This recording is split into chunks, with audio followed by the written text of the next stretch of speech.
Friend से देख पा रहा हो, ये हमारा 12 इंची का जो स्पीकर था, हाँ 150 वाट का, ये पूरा रिकॉन किया है। इसका स्पाइडर भी चेंज किया है। इसका जो ऊपर वाला पर्दा देख पा रहे हो ये भी नया लगाया है, ठीक है। और कॉयल भी नया लगाया है, ठीक है, पूरा चेंज किया है। अब इसका देख पा रहे हो, ठीक है। अभी इसको टेस्ट करेंगे। टेस्ट करने के लिए हम MR का 150 वाट का एम्पलीफायर लिया। देखो MR का 150।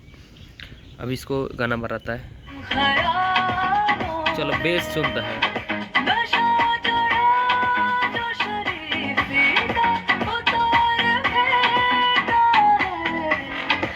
शराब